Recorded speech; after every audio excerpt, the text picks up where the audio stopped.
Our Alaska group cruise is just 1 month away, and the cruise line just called and asked us to cancel it.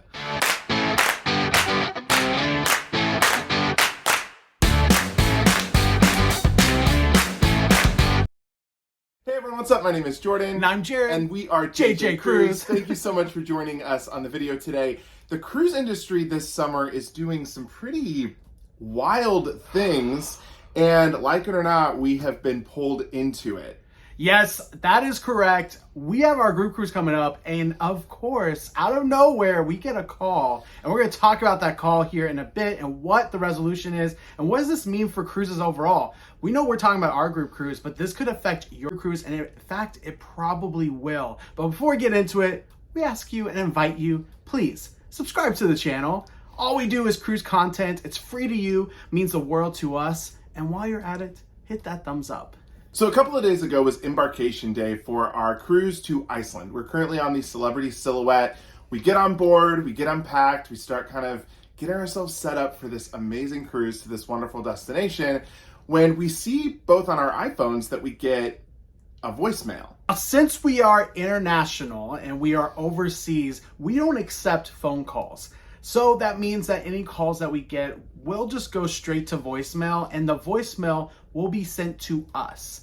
Now, if you're familiar with iPhone, if you go to your voicemails, there's a new function where you can go ahead and read a snippet, or they'll try to transcribe what was said on that voicemail, so you know whether or not you need to listen.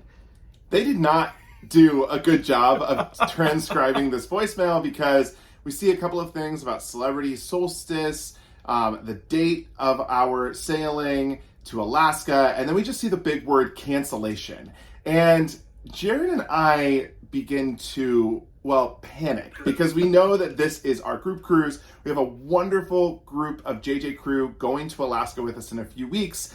And we both are like, what in the world is going on? We got to listen to this voicemail right away. The pure irony of this is right after we went live with all of you on YouTube and announced another group cruise to Hawaii. So I don't know what it is with Alaska and Hawaii, but there's a lot of going together on this part. We listen to the voicemail and we basically find out that there is an oversold situation on the ship, meaning the cruise line has sold way too many rooms to people, and there's a lot of guarantees out there with people that don't currently have rooms, and they're looking for volunteers to cancel the cruise. After listening through this, there are some really good options for our group.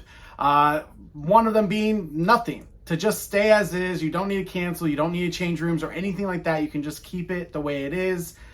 But the other options are actually pretty generous of options for us. And this was actually a little bit surprising for us. One of the options was you can cancel right out and you can get a full 100% refund of everything you spent, as well as 200% future cruise credit. Now, this is on the cruise fare only. Obviously, you're not going to get that for port taxes and port fees. Still have to pay that on your future cruises. Still have to pay travel protection if you're going to add that on, but still a really generous offer. Another offer was if you were in a veranda category, so veranda, concierge class, or aqua class, you could move to an inside category, still go on the sailing, and they would give you a 100% future cruise credit for that cruise fare. And the whole reason for this is because they're oversold.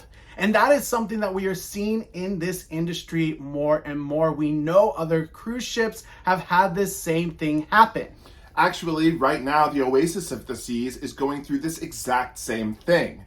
Royal Caribbean is offering very generous offers to people that are on the sailing, saying if your travel plans are flexible and if you can move things around, we will give you this large sum of FCC to use on future cruises. So here's the question. What is it that is changed from the past where cruises were pretty much guaranteed? In fact, a stateroom category is called guaranteed for that reason, that you're going to be sailing, to that of what airlines do all the time, which is oversell, overbook flights, because they know there's a good amount of people that are going to cancel when it comes closer or not show up for their flight. Obviously, if you fly frequently, this is something that airlines do consistently. They oversell the flights, and then when you go and show up at the gate, if they have too many people, they start offering vouchers and credits that you can use for flights in the future if your travel plans are, flexible. This is the exact same language that we're seeing go out to customers both on the Celebrity Solstice and Royal Caribbean's Oasis of the Seas. If you are flexible, if you can move your plans around, we will generously give you money to use with our brand in the future. Now we know within the airline space, there is actually different things that you are entitled to. And if they offer you way lower than that of what is required of them to offer to change your seat or to change your flight, then you are entitled to get more until they are able to satisfy your needs. As a matter of fact, there's been government laws put in place, and the Department of Transportation has come out and specifically stated to these airlines, if you do not provide X dollars, you're not allowed to do this.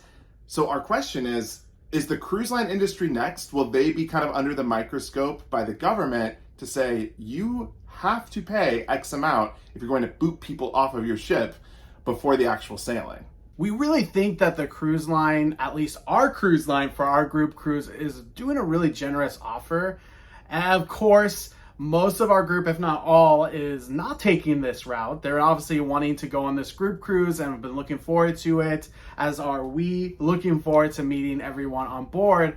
But what would you do? Would you take one of these offers? Would you cancel to get 200% more in the future and future cruise credit, as well as a refund for your current cruise? Oh, and one more thing. In that cancellation package, if you were to cancel, they would offer up to $500 per person to cover hotel and flight changes. Now, you do have to give proof that your hotel and flights cost at least that amount. So they're just covering up to that amount per person. But that was something that was commonly not looked at in the airline space, and one big reason why the government had to get involved. Yeah, that is one thing that the airlines never tend to get right. I can't tell you how many times Jared and I have been stranded or stuck somewhere with no place to go, no plan in action, and no hotel provided by the airline. So we're at least glad that they're offering that, because some people only get to travel once or twice a year. And if your plans aren't that flexible, this helps maybe put a Band-Aid on that a little bit. So we want to know from you, do you think the cruise line is moving more towards what the airline space already does? And also, what would you do in this scenario? Would you cancel and get that 200% FCC as well as the refund and maybe some compensation on hotel and flights? Would you downgrade to an interior cabin for a cruise to Alaska, mind you? Or would you go ahead and say, I don't want any of your compensation, I'm going to stick with the room I have? Let us know in the comments below. We want to hear your thoughts. And until next time, See ya.